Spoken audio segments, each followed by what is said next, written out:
Fala pessoal, galera da TF, estamos aqui mais uma vez com o episódio inédito, nosso podcast, treinador de futebol, nosso podcast de entrevista com os professores.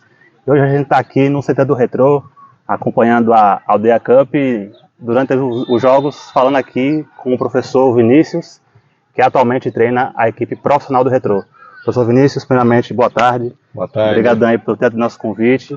E seja muito bem-vindo aqui ao nosso bate-papo. Obrigado, eu que agradeço o convite. Um bate-papo legal aí.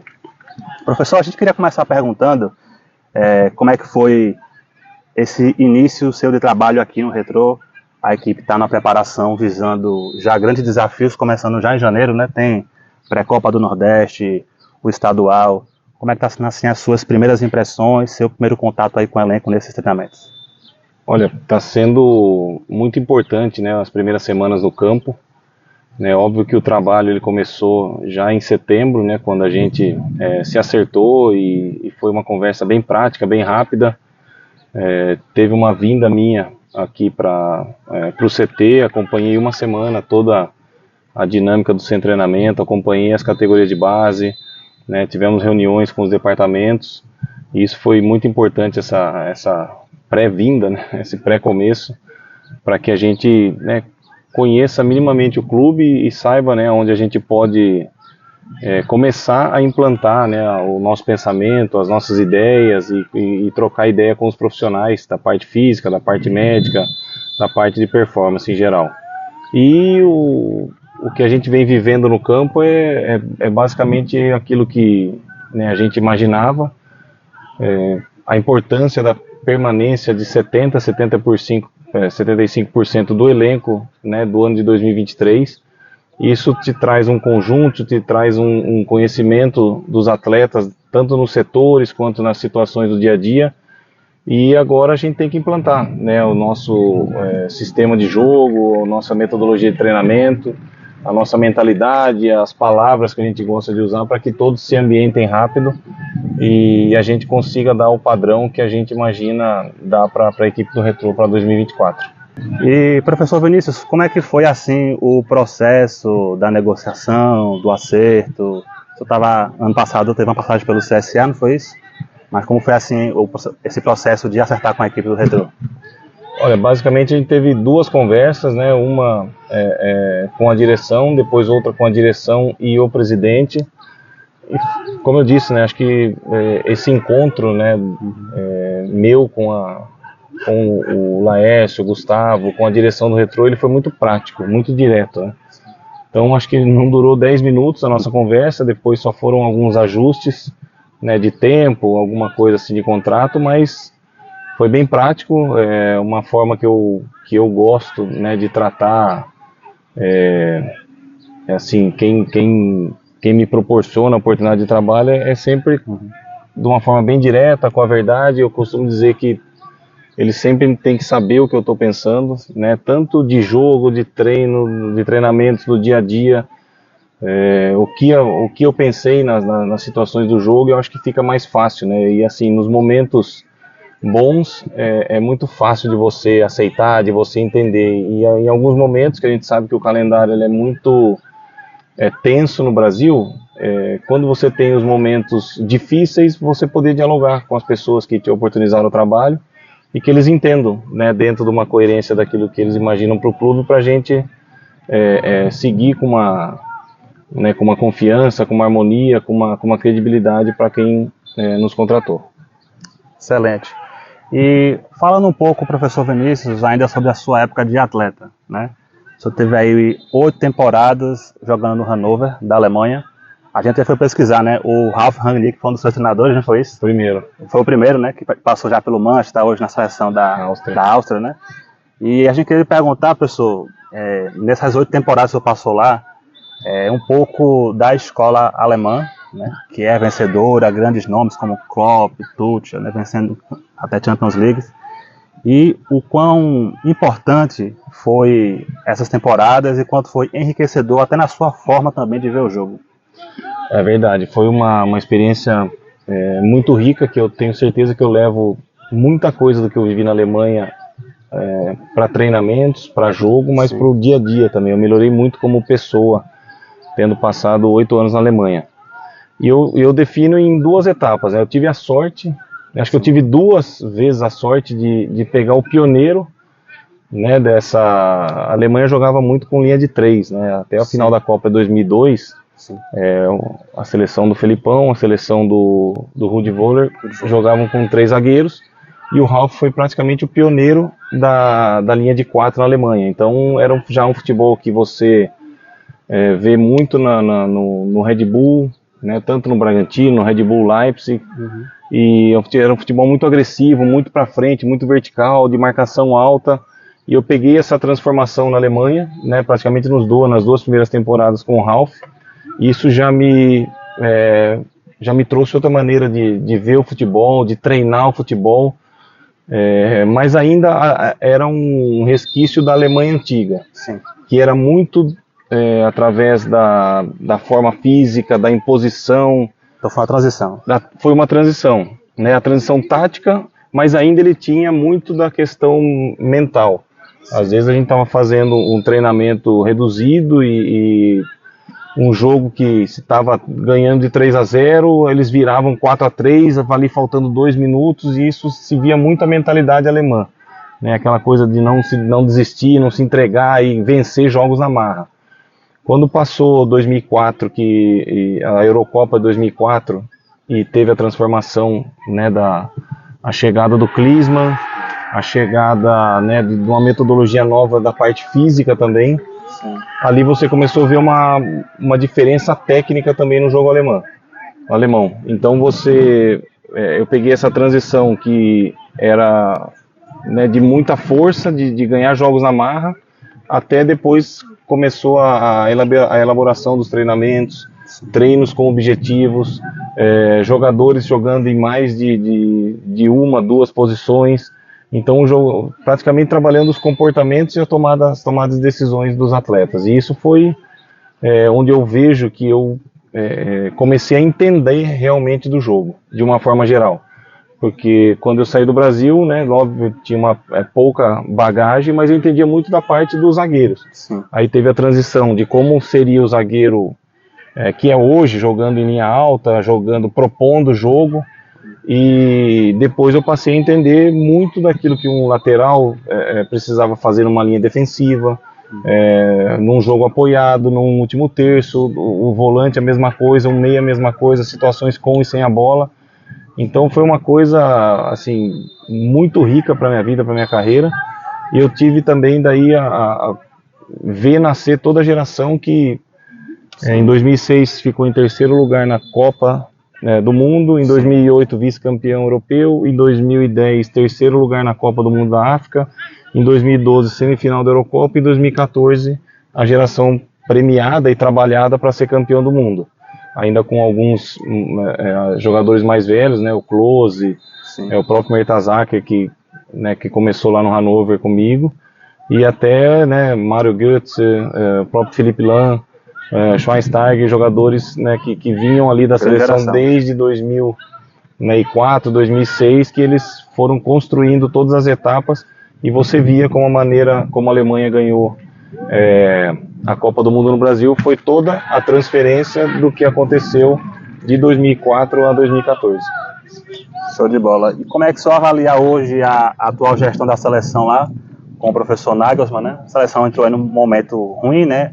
Com algumas eliminações, trouxeram o professor Flick, não ficou, agora trouxe o Nagelsmann, e ano que vem vai ter uma Euro lá, né? Como é que você está enxergando esse momento lá da seleção? Olha, é um momento que a gente não costumava ver tanto na seleção alemã, principalmente na era do Löw, e agora algumas quebras, né? Com certeza são treinadores ótimos, de nível mundial, consagrados.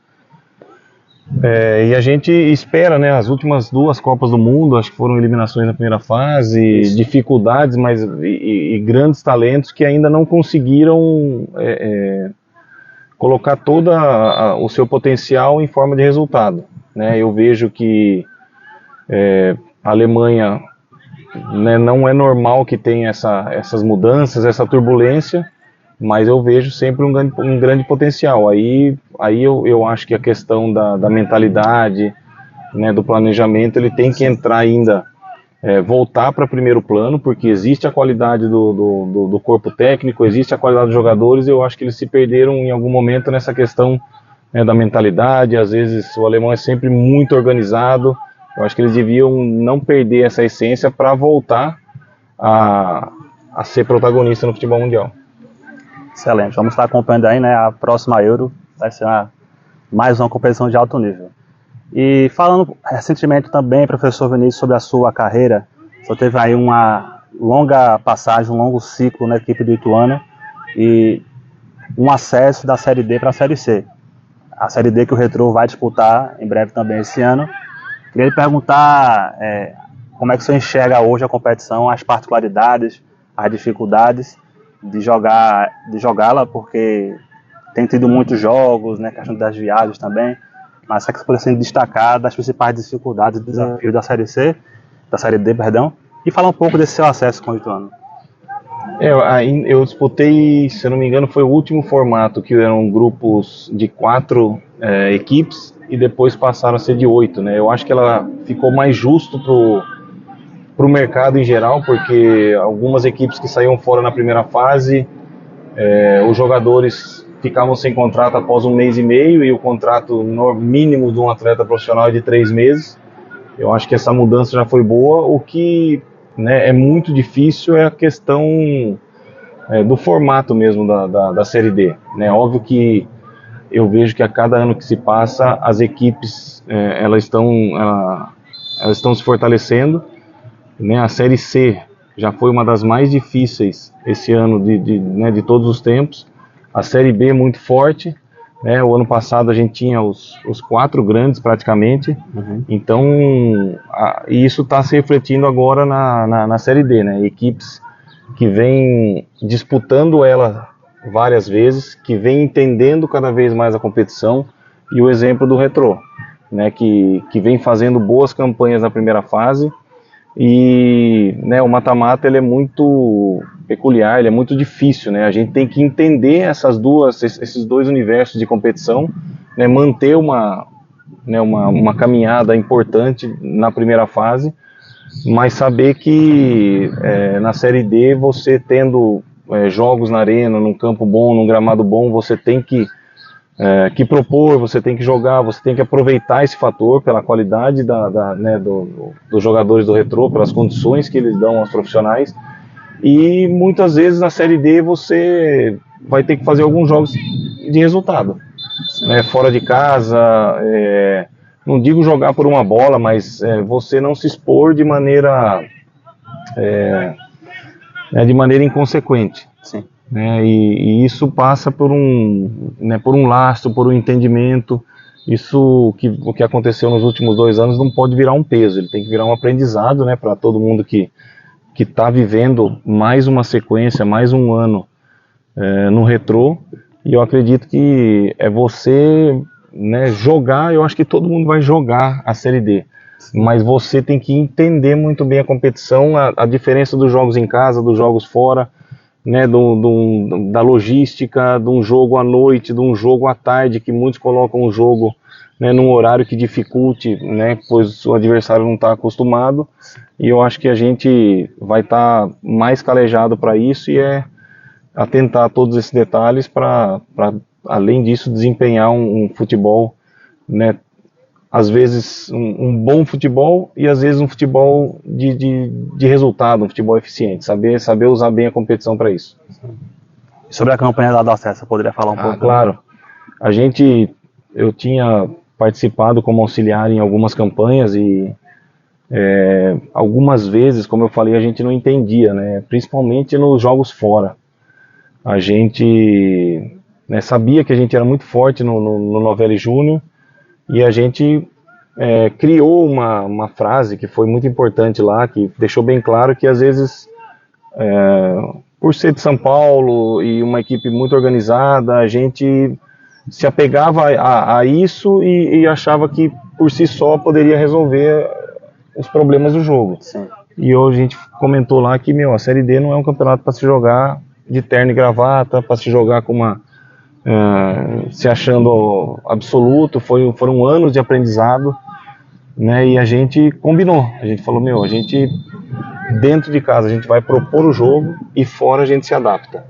A gente, chutava a bola para fora do estádio, quebrou vidraça em Poços de Caldas, confusão em Itabaiana, mas todo mundo ali comprou a causa. Eu acho que o principal é a gente ter essa consciência dos jogadores entenderem bem o que o clube está passando.